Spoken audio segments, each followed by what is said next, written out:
Louvado seja nosso Senhor Jesus Cristo, para sempre seja louvado. É com muita alegria, esperança e muita fé que começamos mais um encontro, palavra de luz e vida.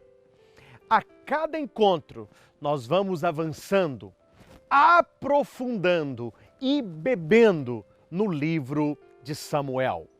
Nesses nossos próximos 3 encontros, nós vamos aprofundar no capítulo 17, Davi e Golias.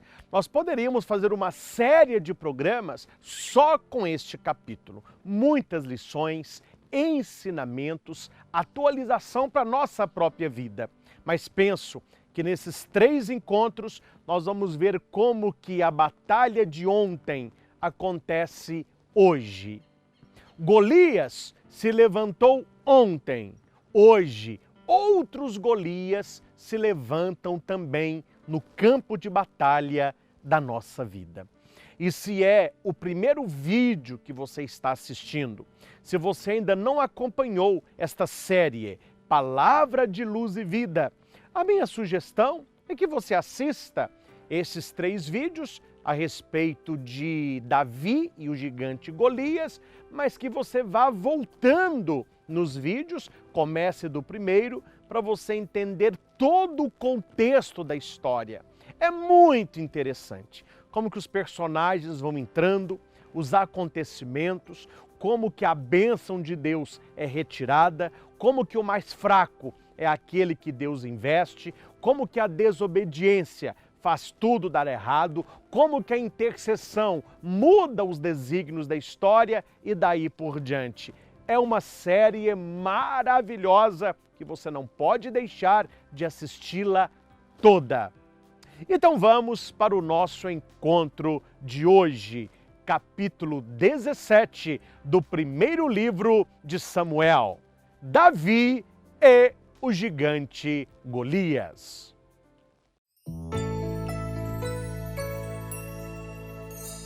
Palavra de luz e vida.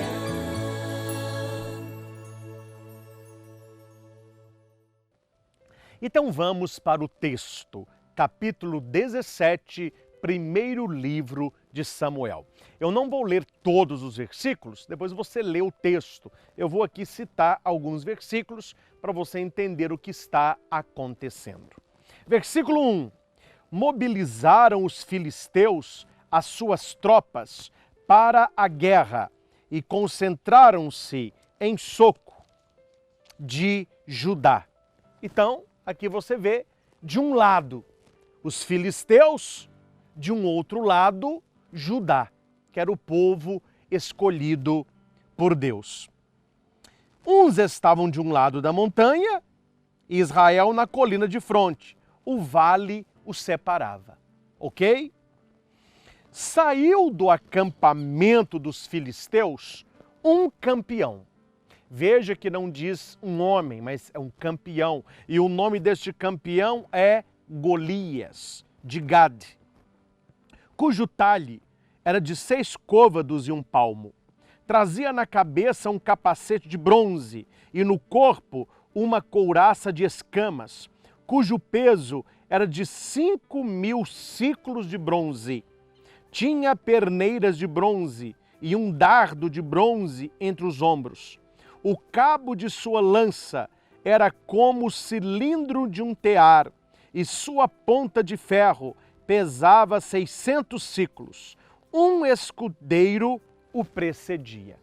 Note que a Bíblia gasta 4, 5, 6, 7. 4 versículos só para falar como que Golias era.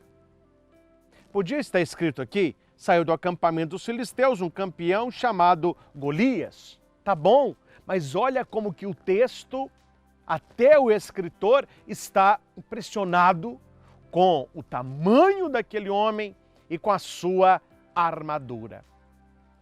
É um guerreiro para ninguém botar defeito. Apresentou-se ele diante das tropas israelitas e gritou-lhes: por que viestes dispostos a uma batalha? Não sou eu filisteu e vós, os escravos de Saul? Aqui ele está falando do rei, né? Escolhei, presta atenção nisso aqui, que é o núcleo da leitura. Escolhei dentre vós um homem que desça contra mim. Se ele me vencer, batendo-se comigo e me matar, seremos vossos escravos. Mas se eu o vencer e o matar, então sois vós que sereis nossos escravos e nos servireis. O que está acontecendo no texto é algo normal naquela época. Quando havia dois exércitos grandes e eles iam batalhar um contra o outro, para evitar tantas mortes, tanto sangue, aquele massacre, o que estes exércitos faziam? Cada exército escolhia o melhor soldado, um soldado de um exército, outro soldado do outro. E esses dois iriam lutar. O que vencesse, ganhou a batalha. Perfeito? Os filisteus fizeram isso.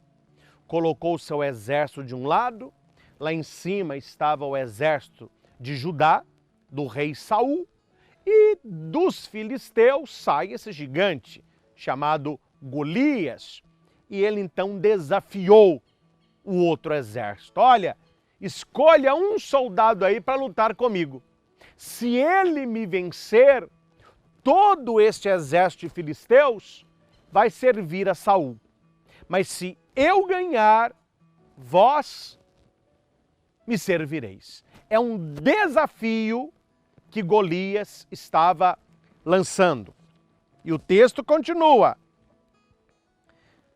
Lanço hoje este desafio ao exército de Israel. Dai-me um homem para lutarmos juntos. Saul e todo Israel ouviram essas palavras do filisteu e ficaram consternados, cheios de medo. Ou seja, não apareceu ninguém. Todos aqueles guerreiros de Saul, com escudo, capacete, lança, ninguém, pelo tamanho de Golias, quis desafiá-lo. Então aqui é como se fosse uma novela. Você já acompanhou novela, filme. Está passando a cena no lugar, aí de uma hora para outra, corta a cena e aparece outras pessoas num outro lugar, para continuar a história. Não é assim? Aqui tem um corte de cena. A leitura no versículo 12 sai do campo de batalha e vai aonde está Davi. Então vamos acompanhar o que diz de Davi. Ora, Davi era um dos 8 filhos de um efrateu de Belém de Judá, chamado Jessé, já idoso no tempo de Saul. Seus 3 filhos mais velhos tinham seguido Saul na guerra. Ou seja, os 3 filhos maiores, bem armados, fortes, estavam lá no campo de batalha. Chamavam-se o primeiro Eliabe, o segundo Abinadab e o terceiro Osama. Davi era o mais novo. Os 3 mais velhos estavam com Saul. Davi ora ia ao acampamento de Saul, ora voltava para apacentar o rebanho de seu pai em Belém. Entendeu o contexto? Aqui eu já quero atualizar o texto. Quantas e quantas vezes você que tem mais irmãos talvez tenha se sentido menos capaz? Eu conheço famílias onde os pais esperam muito de um filho ou de 2 e geralmente tem aquele que é o patinho feio, né? A ovelhinha negra. Geralmente é aquele que ninguém aposta nada, ninguém pergunta nada, ninguém leva essa pessoa a sério. Algumas vezes por causa da própria pessoa, que é um fanfarrão, né? Faz da vida um circo. E talvez porque pelo seu jeito calado, pelo seu jeito franzinho, não é ele que é mais tímido, não é levado em conta. Davi era esse. Os seus 3 irmãos mais velhos estavam no campo de batalha. Era o sonho de Davi, gente. O que Davi quer? Davi quer o que todos nós queremos, um lugar ao sol, construir a sua história, vencer as batalhas da sua vida, realizar os seus sonhos. Mas o texto diz que a única coisa que Davi podia fazer era olhar, contemplar aquilo que ele gostaria de fazer. Estou falando aqui para você. Quantas coisas hoje você tem contemplado, mas você contempla com aquele desejo, eu queria fazer aquilo. Eu queria ser um pouquinho do que aquela pessoa é. Eu queria ter o que aquela pessoa tem. Só que a história continua. Cada um constrói a sua história. E aqui as coisas começam a mudar. Preste atenção. Um dia, Jessé disse a Davi, Jessé é o pai Davizinho, né? Toma para teus irmãos um efá de grão torrado e estes 10 pães, e apressa-te a levá-los aos teus irmãos no acampamento. Entrega estes 10 queijos ao chefe dos 1000. Informa-te se teus irmãos vão bem e traze algo de sua parte como prova. Vamos criar uma imagem? Vamos criar uma imagem? Cria aí na sua cabeça um rapaz forte, bonito, com uma armadura, escudo, lança, capacete, aquela sandália, né, que você vê nos filmes. E do lado dele um menininho, magrinho, com um braço cheio de queijo, 10 queijos. A leitura está falando sobre isso. Os filhos mais velhos eram guerreiros e o pai de Davi o vê apenas como pastor. Vá lá levar queijo para os seus irmãos, leva comida para o chefe e veja se os teus irmãos estão bem.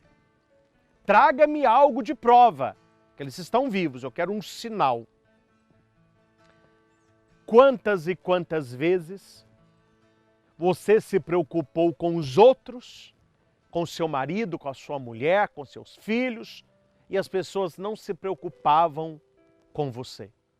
Você é muito mais do que um carregador de queijo. Mas Davi sabia que com fé a história dele mudaria.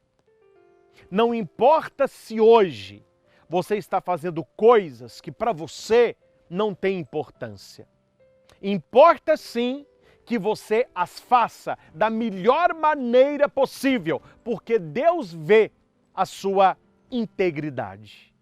Deus olhava para Davi, Davi era um bom pastor, Davi levava os alimentos, carregou os 10 queijos, sem reclamar. Tudo na vida começa pequeno. Nós vamos crescendo na vida, é pouquinho em pouquinho. Para o sucesso não existe elevador. A gente sobe degrau por degrau, não é verdade? E Davi então obedece o seu pai. E aqui está escrito que no dia seguinte ele pegou lá os 10 queijos, pegou lá as sementes, um pouquinho de carne e alegre foi levar a comida para os seus irmãos, foi levar o agrado aí dos queijos ao chefe daquele batalhão. No próximo programa, nós vamos ver algo estranho. Aqui eu vejo que os irmãos de Davi tinham inveja dele. Davi chega com toda alegria, trazendo comida para eles, e acontece exatamente o contrário do que deveria ter acontecido. Então, no encontro de hoje, nós vimos dois personagens que ainda não se encontram. Quais são os dois? Primeiro, Golias, depois, Davi. Você está entendendo como que a Bíblia ela é escrita de maneira didática para nós entendermos? Depois você volte no texto e leia o versículo 4 ao 7, aí fala quem é Golias. Quem é Golias? Aí vai falar um campeão, capacete, escudo, lança, enche a bola de Golias. Depois, o versículo 12 até o versículo 18 fala de Davi, totalmente o contrário. Se Golias era um campeão, uma armadura forte, aqui está falando que Davi era o mais novinho, era um pastor, cuidava de ovelhas e o seu pai queria que ele levasse queijo para os seus irmãos. Então aqui nós temos esses dois personagens. De um lado, o gigante Golias, com tudo aquilo que a Bíblia diz dele. Do outro lado, Davizinho. E a Bíblia me diz três coisas: que ele era o mais novo dos irmãos, que ele era pastor, ele sabia cuidar de ovelhinhas e que o pai o pedia para levar queijo para os irmãos. Ele era um carregador de queijo. Já deu para entender, não deu? Golias, campeão, gigante. Davi, novinho, pastorzinho, carregador de queijo. Toda a história pode mudar com fé. Toda a história pode mudar com coragem. Talvez você tenha lidado com muitas pessoas que se achem Golias. Grandes, com cargos, com dinheiro, com importância. E você se sente como o pequeno Davi. Menosprezado, ninguém leva em conta a sua opinião, você está fazendo coisas sem importância. Não há história que, com Deus e coragem, não seja capaz de mudar. Então, se você está curioso para saber o que aconteceu com Davi, quando ele foi levar os queijos, quando é que Davi contempla Golias e o restante da história, nós temos os nossos próximos dois programas, a continuidade do capítulo 17, Davi e o gigante Golias. Deixe agora o seu comentário. Esta introdução, podemos dizer como a introdução de Golias e Davi, o que você já tirou para a sua vida? Como que você está se sentindo no contexto em que você está vivendo no aqui e no agora? Quem é Golias na sua vida? O que representa Golias na sua vida? Quais as características de Davi que tem a ver com você, que tem a ver comigo? E quais são as coisas simples que você anda fazendo, mas por causa do simples, Deus vai te confiar mais? Partilhe um pouquinho da sua vida com a gente. E se você não é inscrito no canal, aproveite e já inscreva. Esta é a série Palavra de Luz e Vida, do primeiro livro de Samuel, pregações fantásticas que enchem a nossa alma de esperança. Não esqueça de compartilhar esse vídeo, toque no sininho para que você seja notificado dos próximos vídeos. Tá bom? É uma alegria compartilhar com você palavra que não passa. Palavra de Deus, palavra de luz e vida. Até o nosso próximo encontro.